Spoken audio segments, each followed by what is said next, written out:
Ok, então valendo. Encontros do Judô Shu é o nosso 10º encontro deste ano, há 2 anos que nos encontramos. Costumamos começar olhando o calendário da Judô Shu.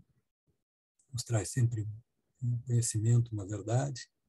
Fazemos o Junen, a gente na verdade já fez. E vamos para as 10 figuras, que é uma coisa tão antiga que começa lá nas cavernas, né? Os primeiros registros da arte, do contato do homem consigo mesmo, com o seu inconsciente, talvez, né? Muitos livros, a Monja Coen tem um livro que diz que é muito bonito, ele é todo ilustrado, né? Mas eu não consegui o livro. Então, o termo em japonês, Jujutsu, isso começa na China, mas acaba tendo um grande desenvolvimento, até porque, se a gente fala em Zen, né? O Zen foi quem mais abraçou essa história, o Zen nasce mesmo no Japão, né? Ele começa na China, mas lá ele ainda é o Tian, né? E, claro, já tem todo o composto, mas ainda não era exatamente o Zen.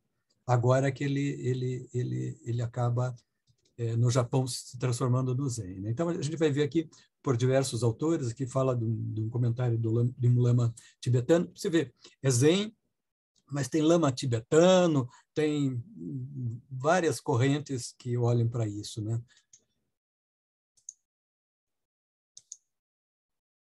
Algumas imagens só para a gente ir se orientando, muitos artistas trabalhando.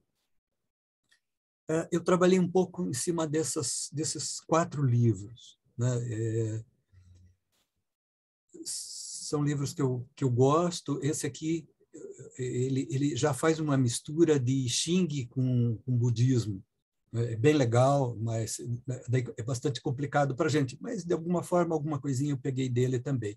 Vamos ficar bastante em cima do livro do Kapleau, no início do Trungpa, e um pouquinho do Pastoreio, que também é de um... Parte do texto é de um monge que foi bastante importante, que é o Murilo Nunes Azevedo, né? São 2 pessoas que trabalham esse livro, e o Murilo foi um dos pioneiros, um cara que conseguiu, de alguma maneira, levar o budismo para a universidade. Então, acabou criando uma corrente de estudo mesmo, né? Foi bem legal.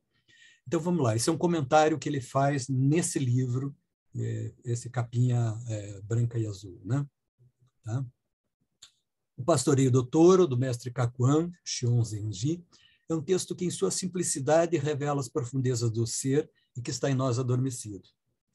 Leitor amigo, é necessário que acordes antes de ler este livro, pois se trata de algo diferente de tudo que existe impresso. O seu caminho, ou não caminho, tal ou não tal, é o do Zen, direto, cortante, paradoxal, indo à raiz das coisas. Caso o consigas entender, o que é muito difícil, dada a sua singeleza, a gente complica, e daí complicando fica mais fácil, né? Quando o fechares, serás outra criatura completamente diferente. E terás transformado, te terás transformado em alguma coisa que está presente como um arquétipo, como um feto que boia nas águas do inconsciente. Ninguém pode saber o gosto do mel antes de prová-lo. Da mesma forma, o pastoreio do touro é uma questão de experiência direta, daquilo que normalmente está distante das nossas pequeninas vidas. A escola do Zen Budismo, de onde procede esta joia, objetiva propiciar ao homem comum, mecânico, robotizado, a possibilidade da experiência libertadora.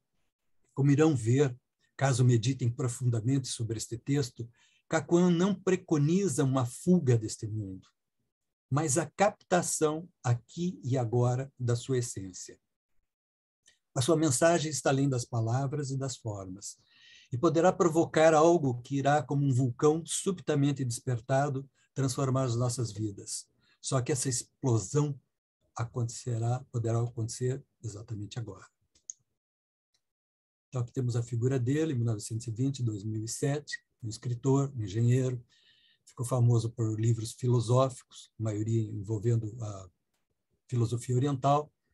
Escreveu cerca de 20 obras e foi ordenado monge em nada menos que 3 das mais tradicionais escolas budistas. Foi membro da Sociedade Teosófica, me parece até que foi um dos criadores, desde 1950, professor em diversas Sociedade Teosófica no Brasil, né? Professor em diversas universidades brasileiras por 30 anos, e um dos fundadores da Sociedade Budista do Brasil. Murilo traduziu e escreveu uma vasta obra sobre diversas tradições espirituais e religiosas, do Tantra ao Taoísmo, do budismo da Terra Pura ao pensamento teosófico de Blavatsky.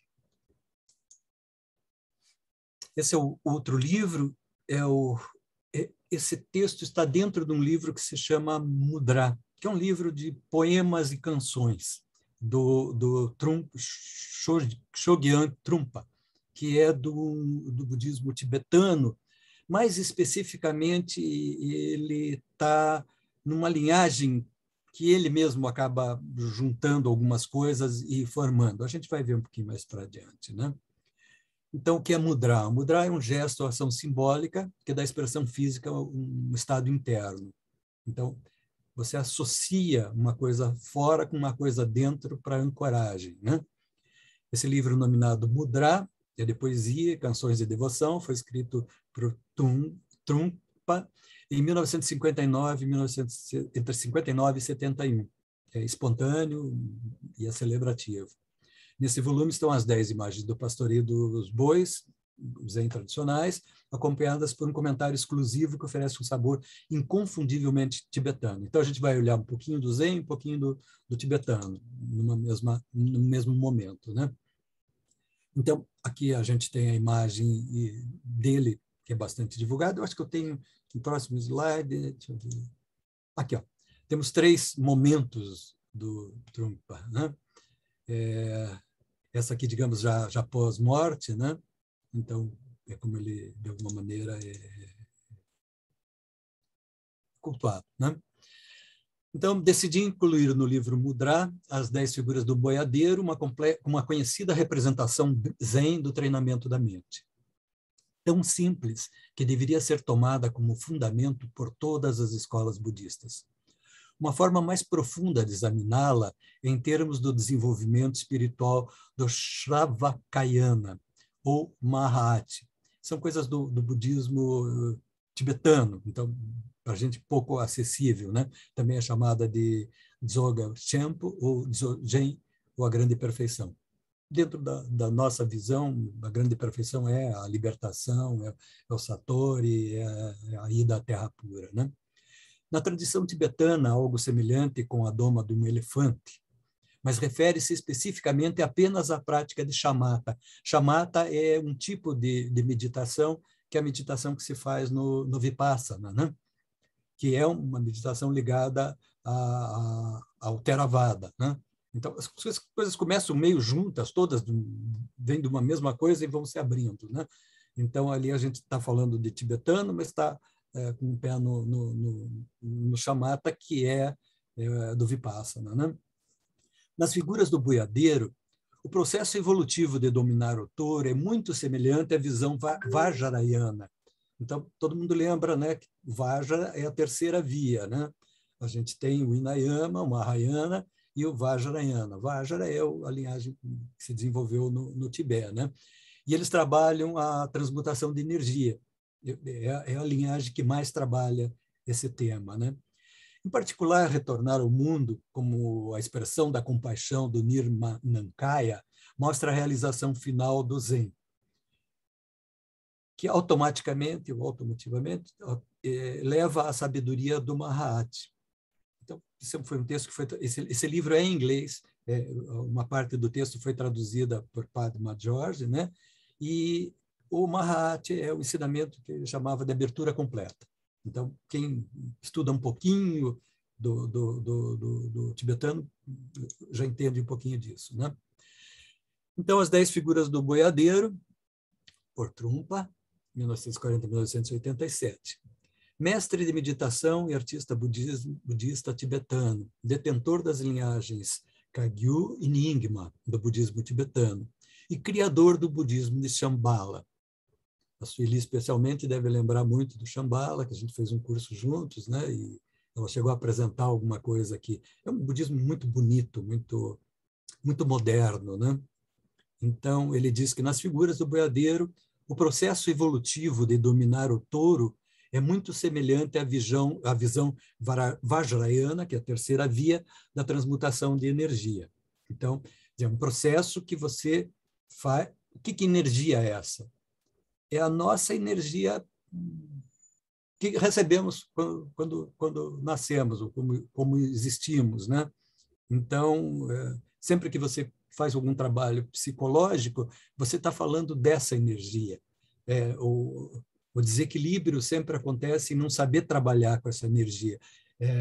A energia é intensa, é muito grande, quer dizer, num homem se apresenta como uma energia interna, feminina, na mulher masculina, que é a ânima e ânimos, né? E é a energia que tem a ver com toda a nossa capacidade de desenvolvimento, sexualidade, energia para realizar, para se encontrar, né? Então, é disso que a gente vai falar um pouco, né? Já mostrei essa imagem. Então, como ele inicia a falar dessas figuras, né? Nas figuras do boiadeiro, o processo evolutivo de domar o touro é muito semelhante à visão vajrayana, já disse isso. Em particular, retornar ao mundo com a expressão da compaixão de Nirmankaya, que leva à realização final, que é a manifestação física de um Buda. São três kayas, né? Então, o Nirmanakaya é a manifestação física de um Buda no tempo e no espaço. Em Vajrayana é descrito como a dimensão da manifestação incessante. Ou seja, no momento que a gente consegue ter um contato real com essa energia, a gente passa, de fato, a viver no mundo de uma forma verdadeira. Antes a gente vive uma ilusão, a gente vive uma história que a gente mesmo acaba criando e acreditando em função de coisas que a gente conheceu, vivenciou e viu daquele modo. Quer dizer, o mundo de cada um é individual, né? Aí vamos olhar um pouquinho, então, os três pilares do Zen. Esse livro é maravilhoso, é magnífico, é essencial, né? Ele é do Kapleau, que também é um monge maravilhoso. Ele também estudou em diversas escolas, foi ordenado em diversas... Aliás, ele não foi... Ele foi ordenado, sim, mas depois ele abandonou a ordenação. Alguns fazem isso, né? Então, 1912, 2004, foi o mestre Zen budista da tradição Sambo Kyodan e de Harada Roshi e Yatsumi Roshi, que foram os mestres dele, que criaram essas linhagens Sambo e Kyodan, né?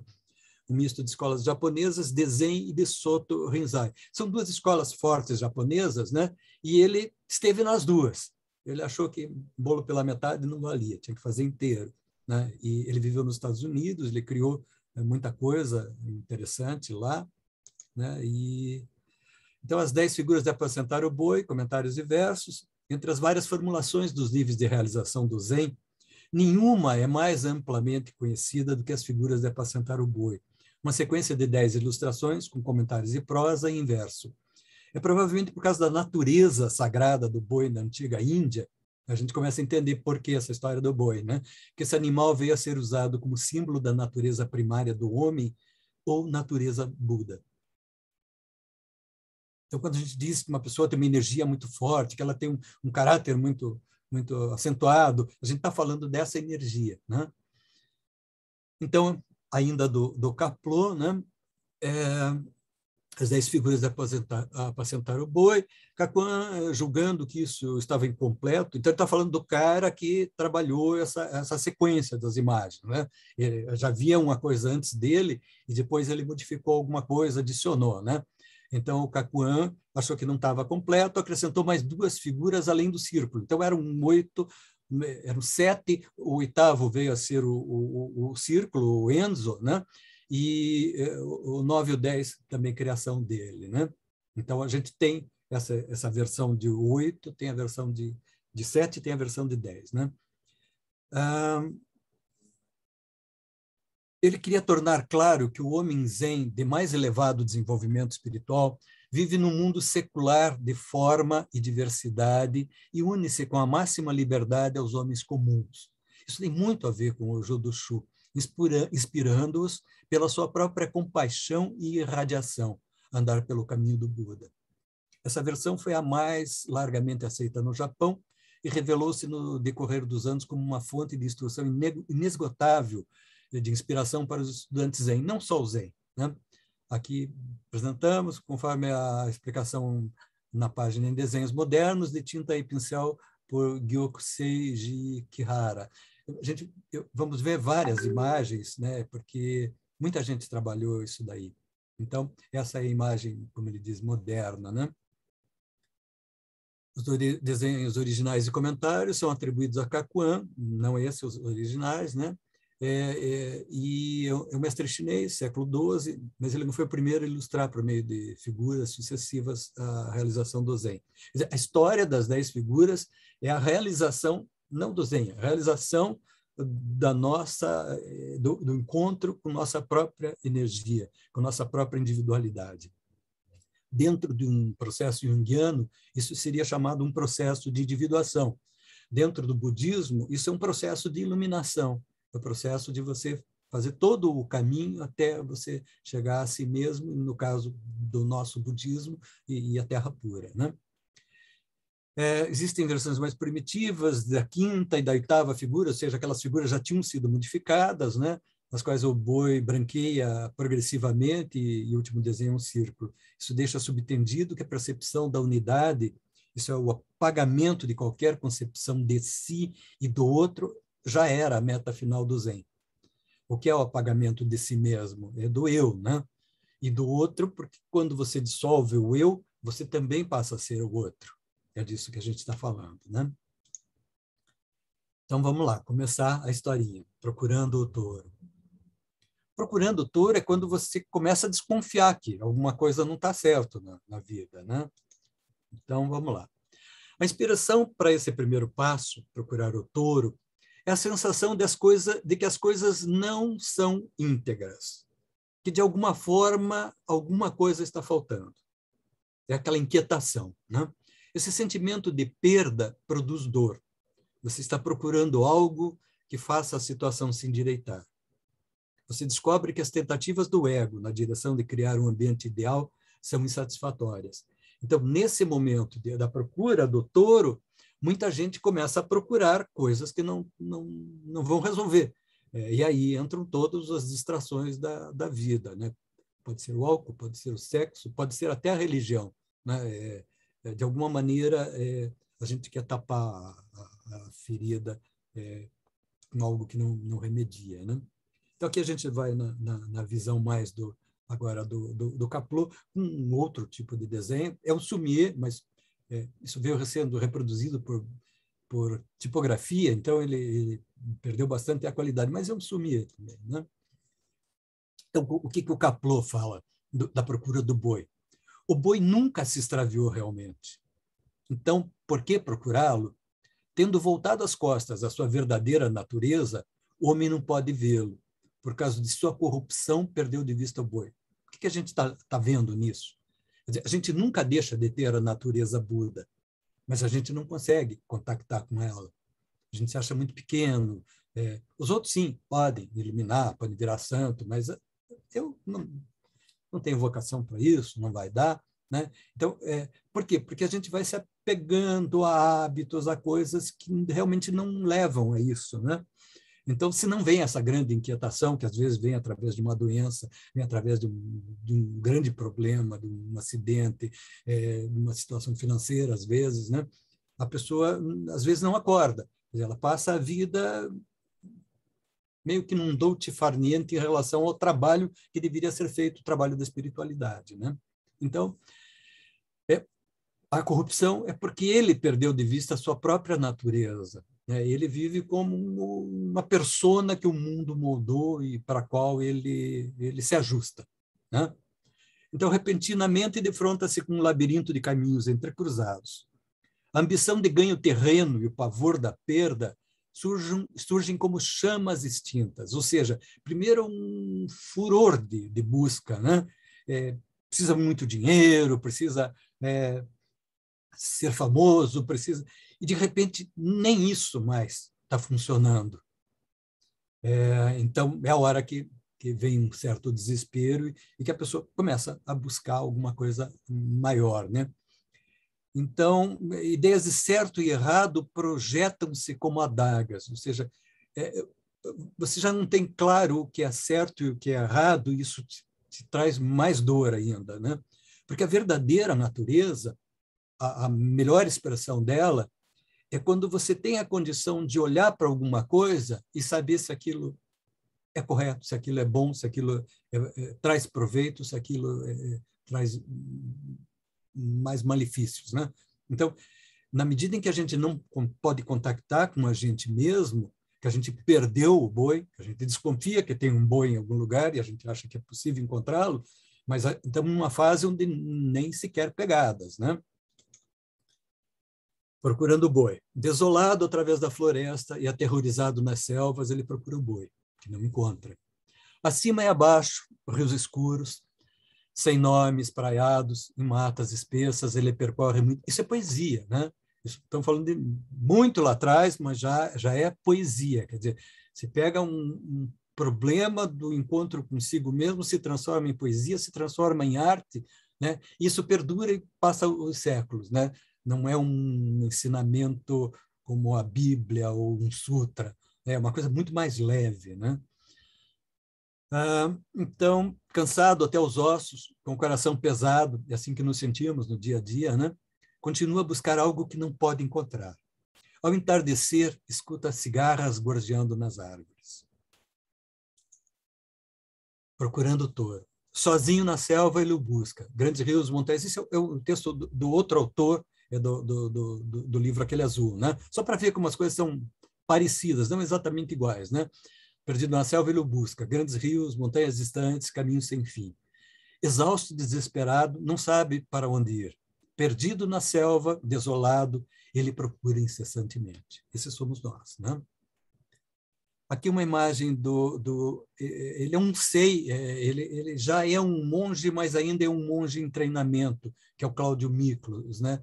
Ele estava antes na ordem do Thich Nhat Hanh, e ele decidiu voltar para o Zen. Ele, na verdade, começa no Zen e agora ele está de novo no Zen. Hoje ele está num mosteiro no Japão, buscando finalizar seus estudos, né? Ele trabalha com artes gráficas também, e essa ilustração é dele, né? Sobre a procura do touro.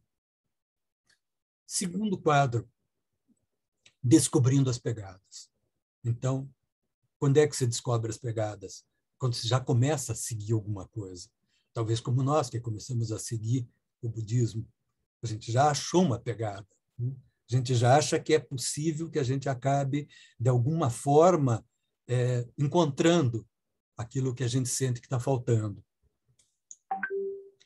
Então, descobrindo as pegadas. Ao compreender a origem dessa dor, você descobre a possibilidade de transcendê-la. Em budismo, quer dizer, é preciso a gente entender a origem da dor. Não adianta tomar um melhoral para ver se a dor vai embora, tem que descobrir a causa, né? Esse é o reconhecimento das 4 nobres verdades. Você vê que a dor resulta dos conflitos criados pelo ego e descobre que as pegadas do touro, que são suas pesadas marcas, essas marcas são as marcas que a gente mesmo faz. Na medida em que a gente se desencontra com a gente mesmo, essas pegadas são aquelas situações de dificuldade que a gente cria, se envolve, né? Então, essas marcas tomam parte de todos os eventos, os transformando em jogos. E a gente acredita que está tudo normal. A gente não percebe o que de fato está acontecendo. Mas você é inspirado por conclusões lógicas, inabaláveis, e não pela fé cega. Ou seja, você ainda continua priorizando o racional, né, quando já o racional não está mais. O resto se chama de fé cega. Então, as 4 nobres verdades são a essência central do budismo, em torno da qual todos os demais ensinamentos budistas se baseiam. A primeira nobre verdade, todo mundo sabe, estamos só dando uma recapitulada, porque ele colocou isso no livro, né? A primeira nobre verdade refere-se a um sofrimento, conhecido em Pali como dukkha. A segunda nobre verdade trata-se da constatação das causas de dukkha. A terceira nobre verdade anuncia que é um caminho que leva ao fim do dukkha. A quarta nobre verdade detalha um caminho óctuplo que leva ao nibbana. Nirvana, a sensação de todo sofrimento. Então, essa historinha dos 10 quadros, no fundo, passa por essa mesma mesma linha dos 4 nobres verdades e do caminho óctuplo, de alguma maneira, poeticamente, mas perfaz esse caminho, né? Então, agora do Kapleau, encontrando os rastros. Através das sutras e dos ensinamentos, ele distingue os rastros do boi. Foi informado de que, assim como vasos de ouro feitos de de feitios diferentes, quer dizer, não importa a forma, o conteúdo é o mesmo, são basicamente do mesmo ouro, também cada e toda coisa é uma manifestação do eu. É, porém, incapaz de distinguir o bem do mal, a verdade da mentira. Não passou realmente pelo portão, mas tenta ver os rastros do boi. Ok. A gente muitas vezes se desconfia exatamente nessa situação, né? Então, o poema diz: viu pegadas sem número na floresta à margem das águas. Em que distância vê ele a relva pisada? Mesmo as gargantas mais profundas das mais altas montanhas não podem esconder o focinho desse boi que toca diretamente o céu. Não adianta, a gente não consegue apagar essa natureza Buda, né? Enquanto a gente não conseguir realizá-la, nós vamos ficar nessa brincadeira do boi, né? Que legal, um quadro em branco. 3, encontrando o touro. Então, ele já desconfiou que tinha um touro, um boi. Touro, boi, búfalo, também tem histórias que falam em búfalo, né? Ele já fez o segundo etapa, que é achar as pegadas, e agora está encontrando. Talvez alguns de nós já estejamos nessa etapa de já estar encontrando essa sua própria natureza Buda, né?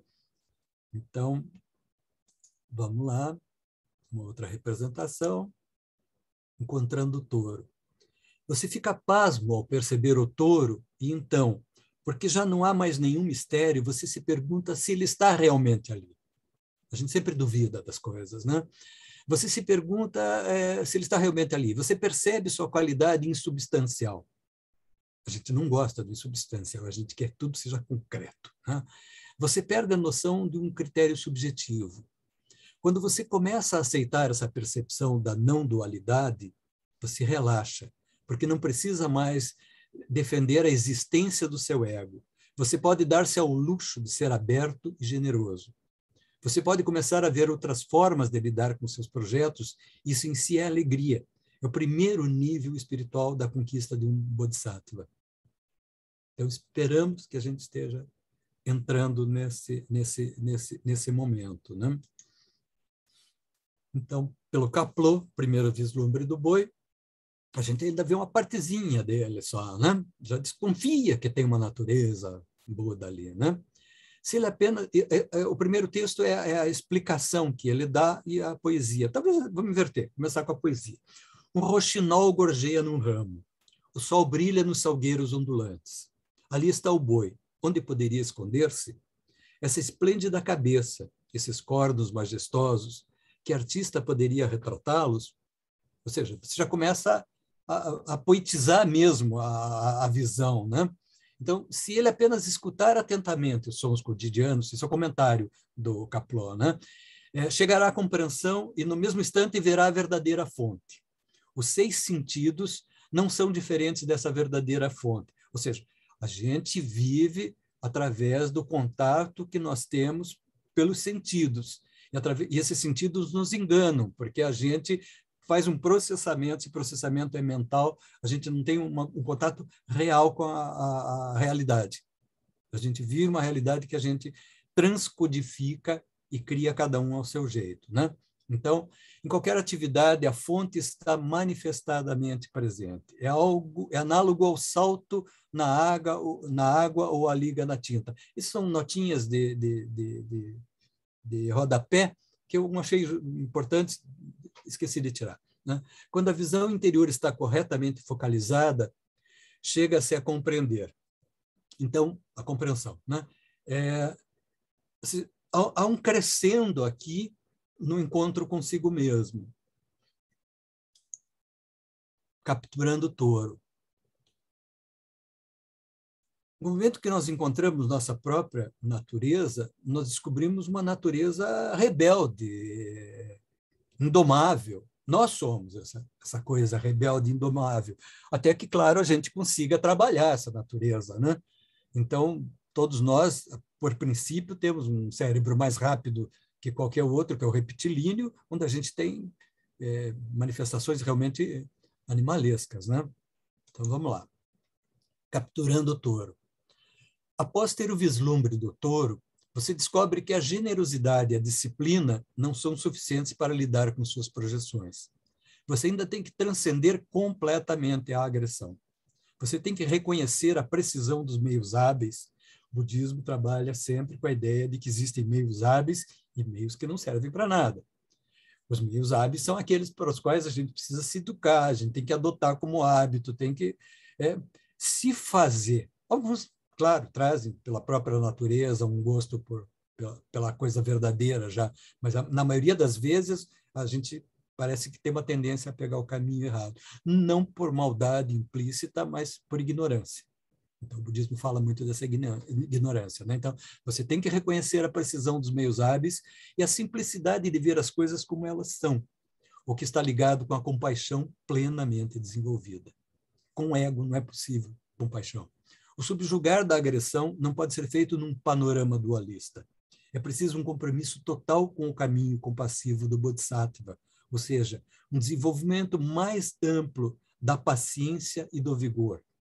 Então, o caminho de espiritualidade inicia no momento em que você, de fato, toma a determinação de que você vai percorrer esse caminho. Você cria uma realidade para você e a gente volta naquela história de Nietzsche de quando você decide por uma coisa, o universo conspira a teu favor. Então, é preciso que a gente tenha essa decisão e que a gente faça o trabalho que tem que ser feito para que a gente possa se desenvolver. Então, é disso que estamos falando, de capturar o boi, né? Mas isso não para aí, né? Vai mais. Então, o Kapleau fala em agarrando o boi. Hoje ele encontrou o boi, que tinha estado longamente corcoveando nos campos agrestes, e realmente o agarrou. Por tanto tempo ele demonstrou nesses arredores que não era fácil fazê-lo romper com os velhos hábitos, os nossos velhos hábitos. Continua a ansiar por pastagens cheirosas. É ainda obstinado e indomável. Se o homem quiser domá-lo inteiramente, tem de usar seu chicote.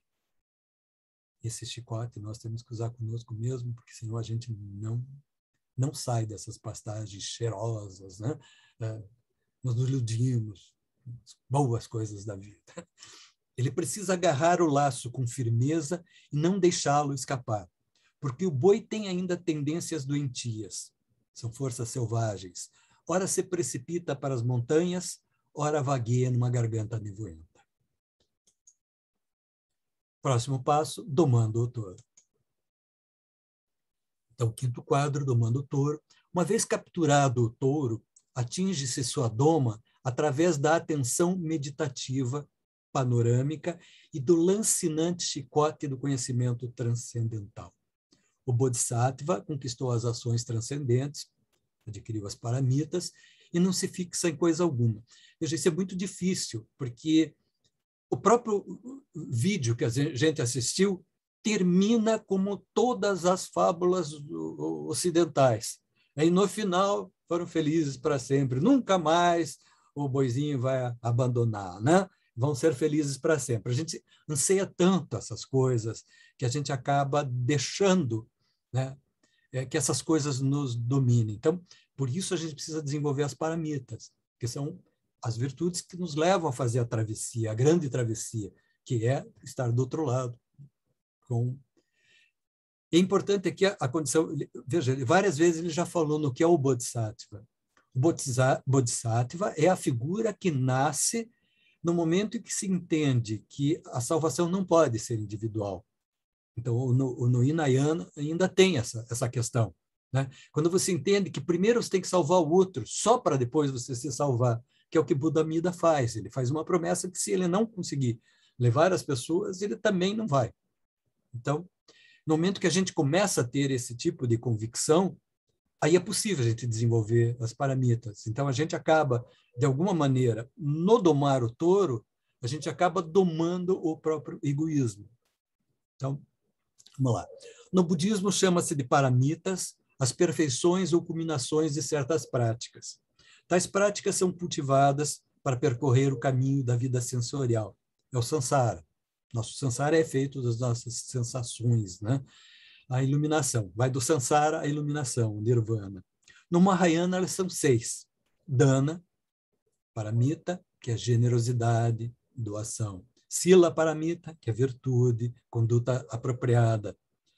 Terceiro é Shanti paramita, paciência, tolerância, autodomínio, aceitação, resistência. Resistência no sentido de resistir ao anseio de morder o anzol quando uma oportunidade se lhe apresenta de entrar num embate, né?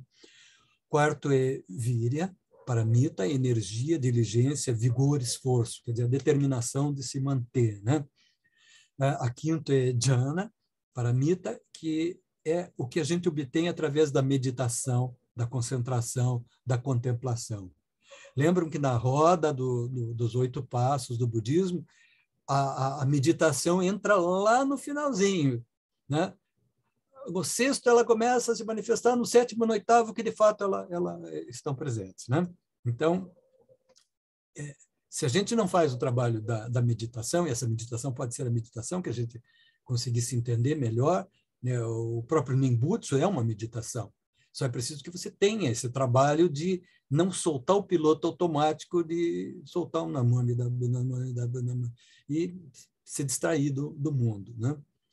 Então, Prajna Paramita já é uma culminação de tudo isso, que já é a sabedoria proveniente da investigação da realidade, que leva para a realização direta do vazio e da interdependência. Vazio, então, é um dos conceitos básicos do budismo, quer dizer, as coisas não contêm uma natureza própria.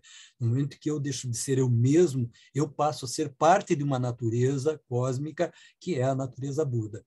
Mas eu tenho que abrir mão de mim mesmo, né? E a interdependência é aquela situação de que tudo está conectado a tudo, que eu sozinho não existo. Eu, sem mãe, não teria vindo ao mundo, sem filhos, talvez eu não teria tocado a vida, teria me perdido de vez. Então, a gente, para comer, lembra, centenas de pessoas trabalham porque você tem um prato de comida e por aí afora, né? O próprio ensinamento. A gente não aprende o ensinamento senão através de alguém, de alguém que se dedicou à transmissão, né? Então, domando o touro, agora, na linguagem de Kapleau, né? Vamos começar com a poesia. Ele deve segurar com firmeza o cabresto e não permitir ao boi vaguear, para que não se extravie por lugares lamacentos. Devidamente cuidado, o boi torna-se limpo e gentil. Solto, segue de bom grado o seu dono. Então, ao momento que nós fazemos uma relação de parceria, de amizade com a própria natureza, né? Acaba o conflito do ego, que tudo quer dominar, que quer ter comando de tudo para se garantir, porque, na verdade, o ego todo é feito de medo e ele precisa se garantir para que o mundo não o massacre, né? Então, vamos lá, o texto agora, o comentário do Kapleau, Dominando o Boi. Ao surgir um pensamento, outro e mais outro nasceram. A iluminação traz a compreensão de que esses pensamentos não são irreais, já que brotam de nossa verdadeira natureza. Ou seja, se a gente consegue perceber o que é realmente o pensamento, o que é a voz de dentro, daquela voz que a gente repete, que é a voz que vem da televisão, que vem do rádio, que vem do vizinho, que vem do chefe, que vem enfim, a gente passa a vida agindo em termos de conceitos que outras pessoas jogam, né? Então, ouvir o pensamento, esses são os pensamentos irreais. A gente precisa ouvir o pensamento verdadeiro, né?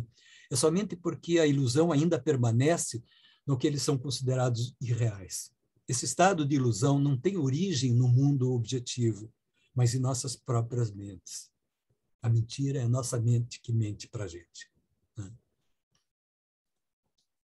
Gente, eu não quero que isso aqui fique uma coisa chata, monótona. Estamos na metade. Alguém quer falar, comentar, querem dar uma paradinha? Vejam lá, não quero cansar ninguém, né?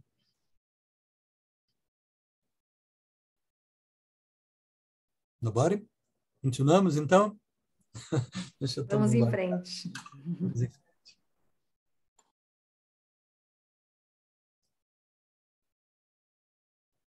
Está fazendo sentido essa historinha?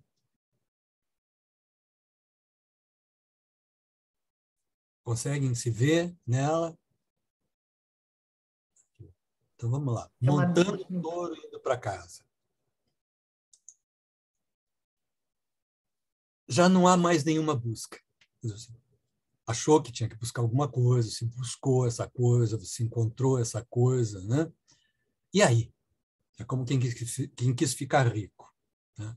Ficou. E aí? Quem quis conquistar a mulher mais linda que já viu na vida? Conquistou. E aí? Né? Tudo tem um e aí. Então já não há mais nenhuma busca. O touro, que é a nossa própria mente, alguém já tinha feito essa relação touro-mente? Eu falo em energia, energia vital, né? Natureza Buda, mas a gente vive, na verdade, com a nossa mente, né? Então, quando essa mente finalmente obedece ao mestre e se torna energia criativa, é o momento que a gente deixa de ter a energia explosiva, porque essa energia, quando não direcionada, é um carro em alta velocidade sem ninguém no volante. Se torna um perigo para todos, né? E é o que a gente vê, pessoas com uma energia imensa sem ter a menor ideia de o que fazer com ela.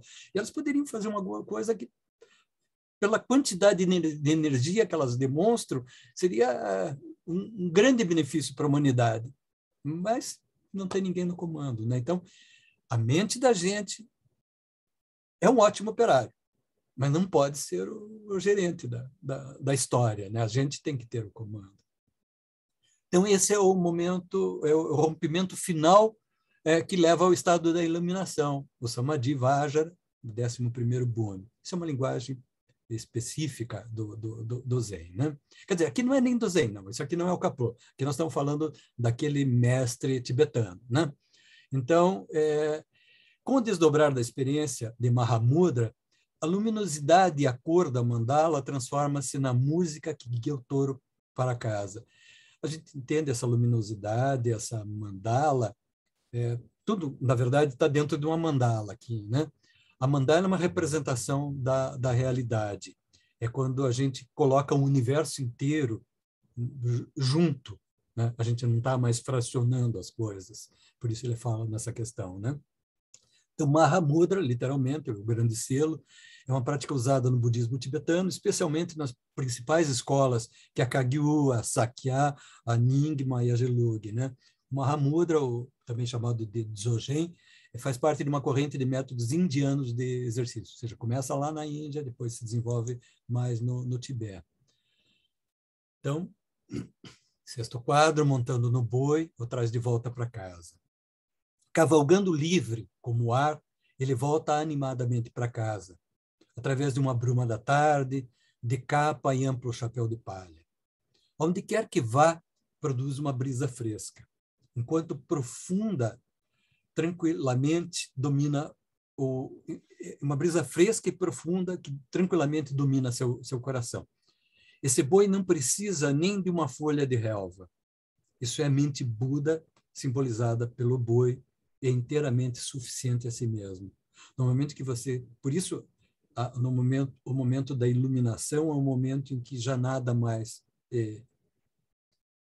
te conecta, você não cria mais karma, porque você já encontrou a coisa toda, não precisa de mais nenhuma distração, né?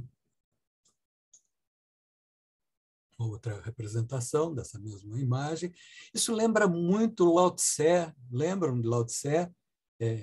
Depois de escrever o livro, ele monta num búfalo, né, um búfalo d'água, e vai embora e não se sabe mais dele, né? Que é um pouco isso, né? Então, o 7º quadro, transcendido todo. Ou seja, nada mais do que você conquistou, nada mais do que você fez, já aquilo não importa mais. Quer dizer, já não há nem que fazer tanto a prática, o exercício, não há tanto que se fazer mais o estudo, porque aquilo já foi incorporado. Então, a gente tem um pouco isso com o monge Ueda, né? O monge Ueda, ele é mais da vivência, né? Ele não se importa muito com muita definição, muito estudo, né? Então, ele já transcendeu isso tudo, né? Transcendido o touro, então, mesmo aquela alegria e cor torna-se irrelevante. A mandala de símbolos e energias do Mahamudra, estamos falando de novo do tibetano, né? Se dissolve no Mahat, através da total ausência da ideia de experiência. Não há mais touro. A louca sabedoria torna-se cada vez mais evidente e você abandona completamente a ambição de manipular. Então, que é Dharmakaya. Dharmakaya é a manifestação da verdade de forma absoluta, para além da necessidade de discriminação em conceitos. Representa a verdade que está além da forma e da ideia. Corresponde à mente de Buda. Mahat é uma subdivisão dos 9 dhyanas ensinados pela escola Nyingma. A escola Nyingma é maravilhosa, mas ela é bem difícil, né? Do budismo tibetano. Os 3 dhyanas, ou veículos, mais elevados nesta tradição, são os 3 tantras internos, que é o Mahayoga, o Anu Yoga e o Hatha Yoga. Quem é da linhagem de Yoga provavelmente já estudou isso, né? Os mestres Nyingma dividiram cada um desses 3 em 3 outras divisões, o que é comum no budismo, essa coisa do 3, da divisão, né? Para que se melhor assimile, né? Então, aí torna o Mahat a terceira subdivisão das 9, né? É muito importante isso, só porque o cara trouxe, eu achei interessante manter, né? Ok. Essa imagem está errada, gente. A boa esquecido. Essa imagem está correta. Essa imagem aqui ainda é do sexto, né? É do sexto ainda, desculpem, falha minha. A gente já vai encontrar outra imagem. Não, infelizmente não tem. Tem, essa daqui. Então, já passamos por ela. Vamos lembrar que esse é o momento que nem boi me interessa mais, né? Você não está nem preocupado mais com a tua santidade, com a tua inteligência, com a tua sabedoria. Boi esquecido, ele está só. No Dharma não há dualidade. O boi é a natureza primária. Ele o reconheceu agora. Uma armadilha não é mais necessária quando se apanhou um coelho. Uma rede torna-se inútil quando se pegou um peixe. Como o ouro separado da escória, como a lua que atravessa as nuvens, um raio de luz irradiante brilha eternamente. Mesmo o budismo fala no eternamente, né? A gente tem esse gosto pelo que perdura. A gente sabe que nada perdura, né? Então, vamos lá. O poema propriamente dito, somente no boi ele poderia chegar à casa. Não se chega a si mesmo a não ser pela própria natureza, né? Mas eis que agora o boi desapareceu e o homem se senta sozinho e tranquilo. O rubro sol anda alto no céu enquanto ele não sei o que aconteceu com essa palavra, somlia. Fica tranquilo, né? Placidamente ele se aquieta. Ao longe, sobre o telhado de palha, jazem seu chicote inútil e seu inútil laço.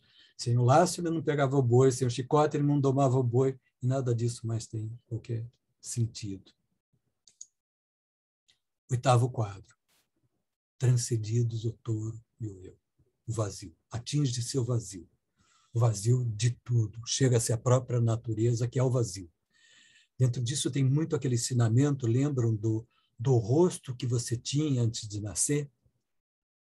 Isso é que a gente encontra nesse momento, né? Você sabe que você é o que você sempre foi, que você nunca deixou de ser outra coisa. Aquela história da onda que descobre que é água, né? A gente descobre que a gente é o que sempre foi e o que sempre será, tirando a mente que nos provoca a pensar coisas diferentes, né? Então, 8º quadro, transcendidos o touro e o eu. Essa é a ausência tanto do esforço quanto do não esforço. A imagem desnuda do princípio primordial do Buda. Esta entrada no Dharmakaya é a perfeição do não vigiar. Não há mais critérios. E a compreensão de Mahat como um estágio definitivo é completamente transcendida. Dhyana se refere ao modo ou método de prática espiritual no budismo. Todos eles foram ensinados pelo Gautama Buda em resposta às diversas capacidades dos indivíduos. Então, algumas linhagens dão mais interesse a algumas coisas que Buda colocou, outras dão prioridade a outras coisas, né? Então, isso aqui cria as diferentes linhagens, né? Então, vamos agora ao Kaplô. O chicote, o laço, o boi e o homem pertencem igualmente ao vazio.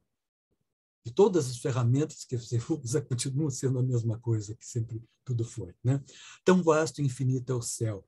Tem uma nota de rodapé 8 que eu esqueci de tirar, que não pode atingir. Ele compara o céu com as montanhas da China, porque na China tem muito o céu, como a gente tem a terra pura, né? Eles têm muitas montanhas. Então, são 3 montanhas que são as principais, e cada deus fica numa montanha. E tem toda uma história que não é o caso aqui, mas, enfim, ficou ali a notinha de rodapé. Conceito de nenhuma espécie. É tão vasto e infinito é o céu que não se pode atingi-lo. Conceito de nenhuma espécie. Sobre um fogo ardente, um floco de neve não pode subsistir. Quando a mente atinge esse estado, chega finalmente à compreensão do espírito dos antigos patriarcas. Os patriarcas são aqueles que criam as linhagens, né? Então, nós temos um patriarca também, né? 9, alcançando a fonte. Já que esse espaço e abertura e a total ausência de medo estão presentes, a brincadeira espontânea das sabedorias é um processo natural. A fonte da energia, que não precisa ser buscada, se manifesta. É como se você fosse rico em si e não como se fosse enriquecido por algum fator. Porque há tanto calor básico quanto espaço básico, a atividade da compaixão do Buda está viva e assim toda a comunicação é criativa. É uma fonte no sentido de ser um tesouro inexaurível da atividade do Buda. Esse é, portanto, o Sambhogakaya. Sambhogakaya é a manifestação da forma pura e perceptível aos grandes manifestantes. A gente falou disso no início, lembra? Representa a verdade que é conhecida pela forma e pela ideia. Corresponde à fala do Buda. Ok. Voltando à fonte, o texto do Kaplô, né? Então vamos à poesia. Ele voltou à origem, retornou à fonte.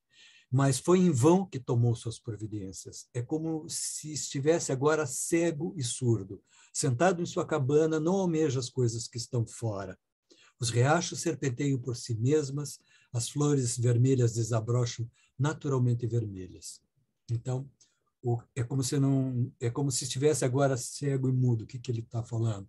Subentende-se aqui o homem totalmente iluminado, não estando mais aprisionado nos objetos dos sentidos.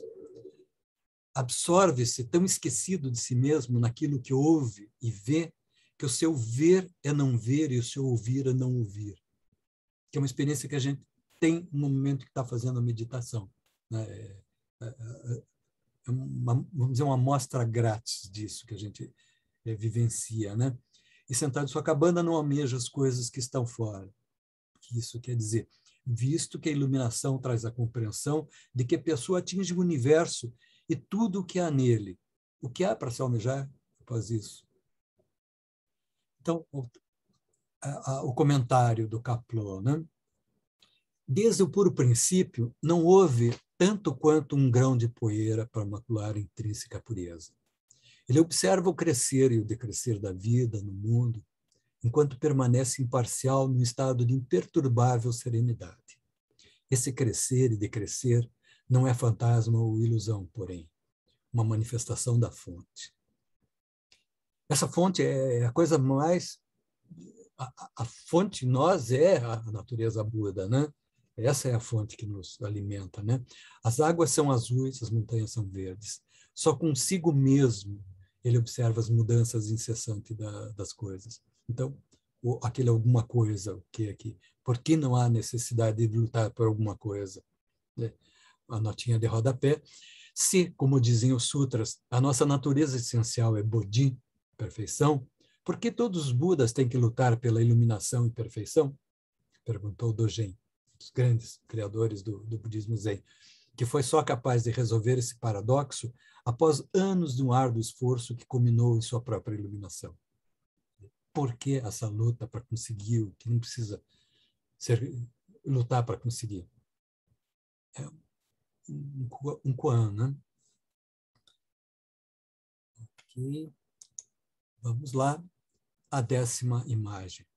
A 10ª imagem é bastante interessante, ou seja, depois que você conseguiu toda a tua realização, que você se tornou um ser completo, a única coisa que você pode fazer é voltar ao mundo. Quer dizer, é exatamente o contrário de toda a santidade. Não é porque você se dedicou, que você estudou, que você praticou, que agora você tem que viver, né, de roupa preta dentro do mosteiro, que você só pode se alimentar sem carne, que você não pode beber mais nada, que você não pode proferir palavras.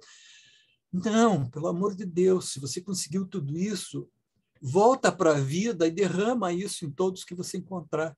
Né? Essa é a ideia de voltar ao mercado. Quer dizer, um homem iluminado, o que ele tem de melhor para fazer? Se não ter contato com os outros homens, com aqueles que não conseguiram se iluminar, aqueles que não conseguiram esse estágio. Né?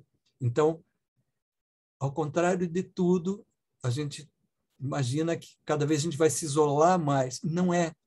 A gente cada vez mais tem que se misturar. A gente cada vez mais tem que priorizar o outro. Não há caminho para a salvação de mim mesmo. Né?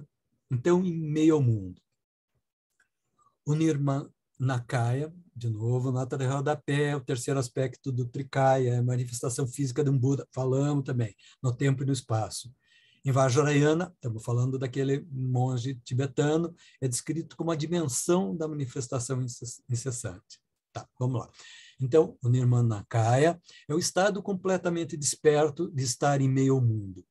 Sua ação é como a lua refletindo em centenas de tigelas de água. Acho que todo mundo conhece aquela história da realização de enxergar a lua na água, e não é nem água nem a lua. Né? É uma coisa que você construiu em você, né? E você teve contato com a realidade, e a partir da realidade você se encontrou.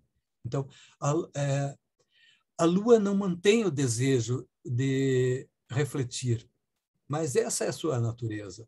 Trata-se de lidar com a terra a derradeira simplicidade, transcendendo seguir o exemplo de alguém.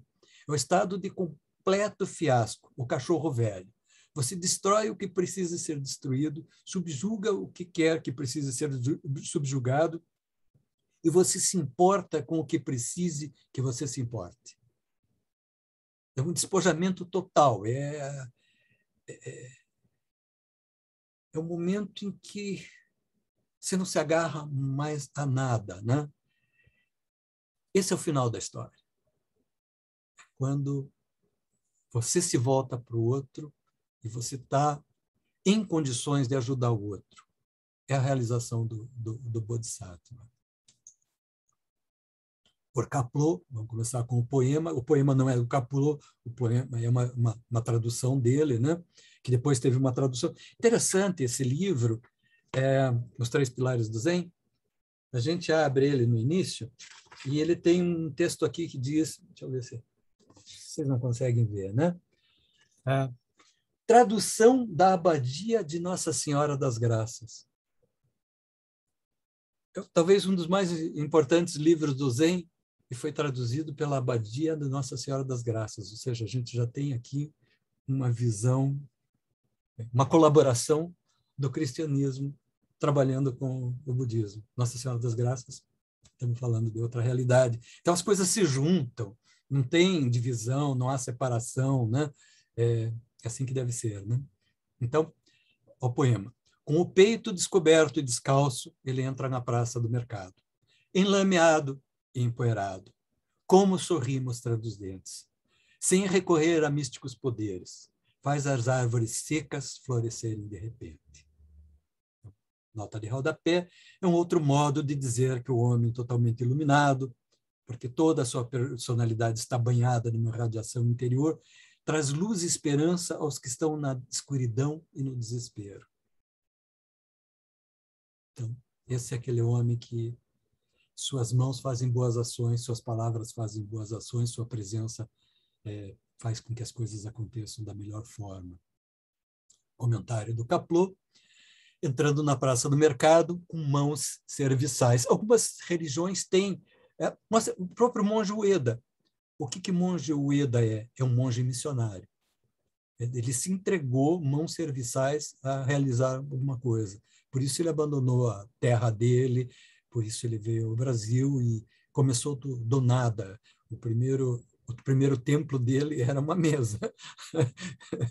E assim ele fez. E é engraçado de ver que recentemente eu estava num curso no Centro-Ásia e foi comentado da admiração por Monge Ueda, porque a primeira vez que uma das pessoas lá do Centro-Ásia conheceu o Monge Ueda estava de bicicleta, enlameado, com um sorriso enorme, e ela disse que podia imaginar tudo, menos que aquilo fosse um monge. E ela ama o monge, porque é justamente isso. O Monge Ueda está no mercado. Então, vamos lá. O portão de sua casinha está fechado e mesmo os mais sábios não podem encontrá-lo. Seu panorama... Bom, o que isso quer dizer? Notinha de rodapé. O sentido disto é que ele se tornou agora tão puro, tão perfeito, que o mais sagaz dos sábios não pode detectar nele sinais de perfeição.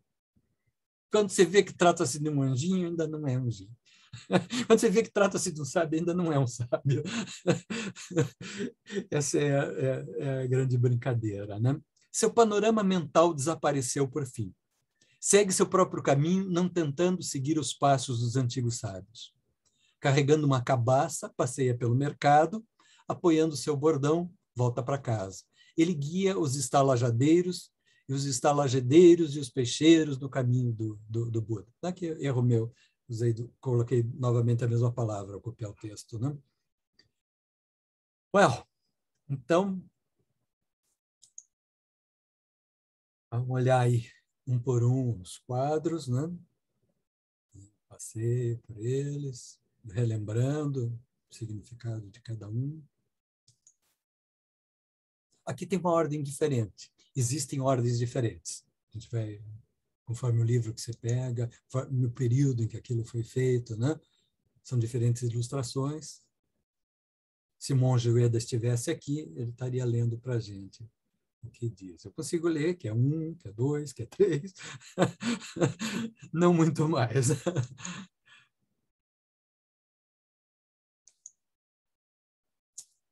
Ok, não sei como estamos no tempo. 21h15, meu Deus, estouramos já o prazo bastante, perdoem-me. Para fechamento, então, vamos ao Makaranya Haramita Shingyo, que é a parte mais importante do Sutra do Coração da Grande Sabedoria Completa, que é um sutra que é muito importante no Zen, que também para nós é importante. Nas cerimônias que a gente faz em conjunto, diversos budismos, a gente costuma recitar isso, né? E esse trechinho diz: ide, ide, ide juntos, mais além do mais além, até a realização última. Ultrapasse todos os portões, que é o que a gente busca, e sem isso a gente não chega.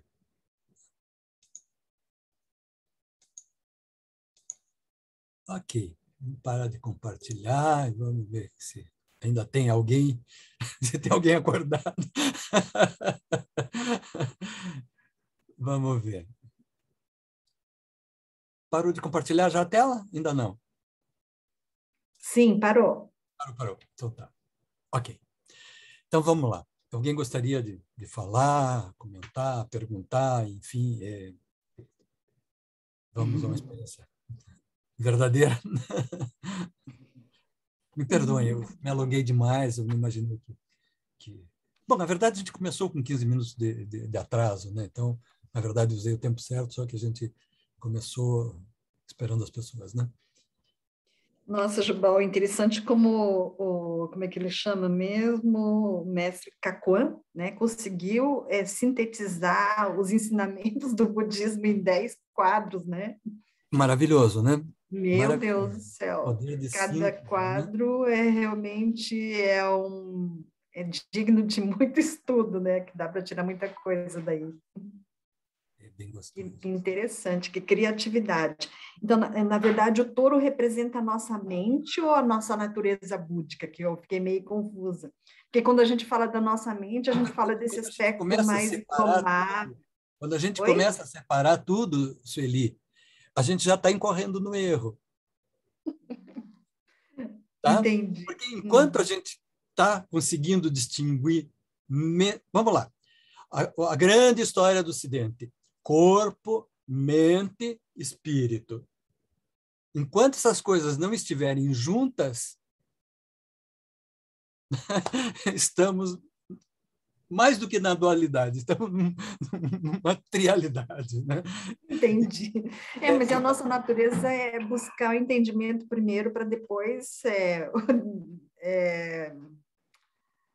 fazer a integração desse conhecimento todo, né?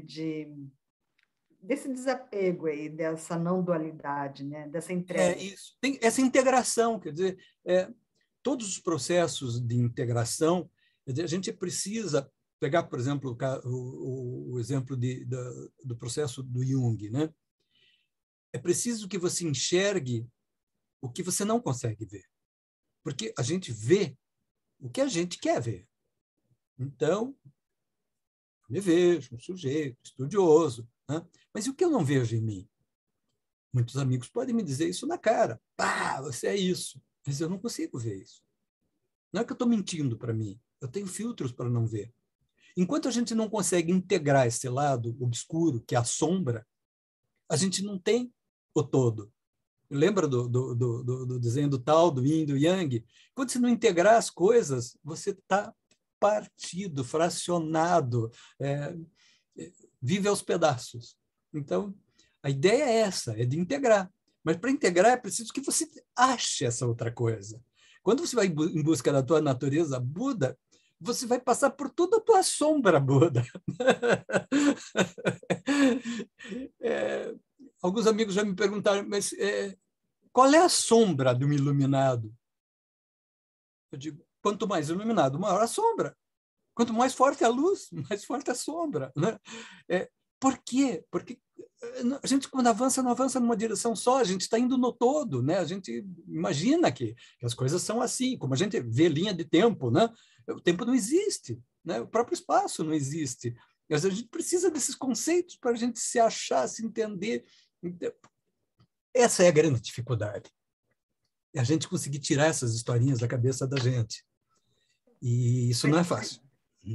Não é fácil mesmo, Um golinho de Gibol, água porque para a garganta e como foi. que a gente vai fazer essa integração das partes se você não conhece essas partes? Aí eu acho muito complexo isso, entendeu? De você ir já para o fim, porque eu entendo que a integração é o caminho final, digamos, né? É quando Não, é você integração de tudo, né? mas para isso você tem que participar, passar por todas essas etapas Não tem da jeito, não dissociação, dá você para tem que saltar passar por essa etapas, né? etapa. São 10 quadros, não vamos fazer em 5, em 3, não acontece, né?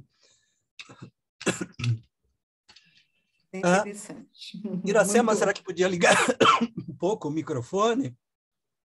Gostaria de te ouvir, Iracema.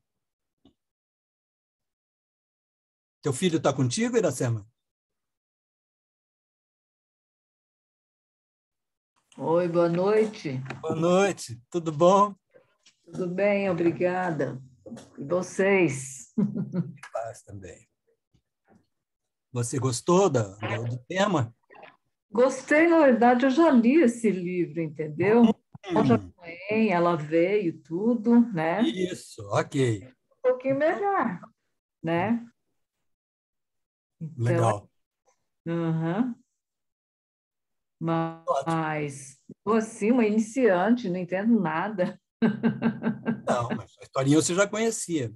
É, Sim, já. e algo para adicionar dentro do que a gente viu? Alguma coisa que você percebeu que a gente... Assim, eu prestei atenção, tudo, né? Mas, assim, para adicionar, assim, ainda tá meio difícil. Fico muito feliz que você tenha participado. Eu entrei assim só para conhecer mesmo o templo de vocês, entendeu? Não assim para estar falando alguma coisa a mais, que realmente eu sou bem leiga eu não pratico nada, na verdade, só tenho muita fé, né? Uhum. Uhum. Mas a prática vem com o tempo, né? Bem, verdade. Ela vem, porque na medida em que você começa a ter entendimento, esse entendimento perpassa a realidade do dia a dia, né? Você acaba não Uhum.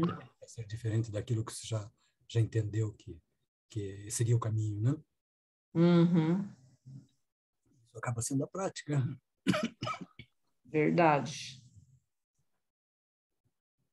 Assim, a gente tem um grupo de WhatsApp, se você quiser, daí dá para você participar, onde a gente comenta coisas de budismo e a gente tem esse encontro mensal, né? Uhum. Se tiver interesse, tiver vontade, é só decidir e a gente inclui, né? Tá bom. Legal? Agradeço. Ok. Agradeço a presença. Muito obrigada. Ora, imagina, eu que te agradeço. João, quer falar Uhum. alguma coisa, João? Yamaguchi? Deixa eu ligar aqui. Agora tá ouvindo? Estou ouvindo, estou ouvindo. Ah, tá. Se já tiver de pijama, quiser só falar, tá tudo bem também. Ah, não, não. Na verdade, então eu vou. Não, é que a minha noite é longa, sabe? Agora dá para ver, né? Sim. Não, Jobal, realmente, né, se você quiser classificar, é mente de engenheiro, talvez, né? Classifica as coisas em 10 quadros, né? Você Isso. fala assim, se chuta, né? Falar, não, eu vivenciei, ou eu pensei, eu passei pelos primeiros 5 quadrinhos, mas eu não sei, de 1 a 5, eu não saberia dizer onde eu estaria, sabe? Aham. É que Mas você está no caminho, mistura está no muitas caminho, coisas, né? não estrada. Porque, na verdade, o que você, o que você pensa é sempre um assunto novo, né? Vamos dizer, nós não temos nenhuma base, né, filosófica para se apoiar, né? Que nem a matemática, que a gente tem uma base de 1 mais 1 é 2, né? Mas a parte filosófica é um pouquinho difícil, tá? Então, você tem que fiar naquilo que é o seu sentimento, né? E ligar esse sentimento com o seu raciocínio. Então, é difícil de você dizer assim, vendo sobre um aspecto, você está totalmente perdido. Você vendo por outro aspecto, você acha que está mais desenvolvido, sabe? Então, essas palestras assim, para mim, né, ainda ajuda bastante em termos de saber como raciocinar, né, como pensar, sabe? Como tentar enxergar onde que eu estou, né? Sabe? É difícil até de dizer qualquer coisa, porque eu não sei exatamente o que eu estou sentindo e o que eu estou pensando, o que eu sei, né? Então, quando, quando as pessoas dizem assim, muitas pessoas participam da palestra assim e falam sobre coisas que eu praticamente não entendo nada, sabe? Aí eu fico pensando, né, Gilmar? Mas será que eu devo continuar assistindo, né? Mas no final eu penso assim, falar, não, vale a pena sim, João, né? Acho que sim, a Você gente sempre dá um passo. tem contato, né? Porque, vamos dizer assim, a gente sente que tem um açúcar em algum lugar, só a gente está procurando Sim, onde, né? é, Então, é a procura, a gente sabe que tem um rastro, a gente já está até com o laço na mão para buscar esse touro, né? é Mas verdade. é difícil, a gente vai cada vez. É quase como. Porque as coisas não são tão lineares também, né? Não é, a vida não é uma coisa assim, começa, vai, Não, e daí ela é, emenda naquele começo e vai, e de tudo de novo, né? Então não tem um final, quer dizer, qual é o momento em que você de fato chegou ao final da história? Muito não difícil, se né? sabe, né? Na hora que Uhum. você chegou, você redescobre uma nova coisa e começa a fazer o caminho tudo de novo. Quer dizer, não existe um momento em que o homem está pronto em definitivo, né? Enquanto a gente É, está vivendo nessa existência, a gente tá aprendendo. Quer dizer, não tem como, né? Então, acho que sempre vale a gente fazer essa busca, né? guardado as proporções, né, João? É aquilo, né? Se alguém pergunta para o mestre, como o senhor sabe que você se iluminou, né? Falou, você não sabe. Isso, exatamente. É. É isso aí, sabe? Não adianta você dizer que se iluminou. Alguém percebe isso, né? É uma coisa que as pessoas veem, não é o que você vê. Uhum. E a sensação da iluminação pode ser uma grande enganação, né? A gente se engana o tempo inteiro, porque não vai se enganar aí também, né? Então, numa outra visão, que seria a psicologia, né? Exatamente isso. Enquanto está vivo, está recomeçando, reaprendendo, e não há um ponto de chegada, né? Não tem o fim da linha. Não tem. Verdade. A gente vai cada vez acrescentando alguma coisa, aprendendo um pouquinho mais, né? Bem legal. Fico muito feliz de você estar aqui, João. Legal. E a dupla do sofá. Quem é que fala? Oi. Estamos Oi. aqui tentando. Eu estava aqui comentando com o meu aqui nesse instante, né?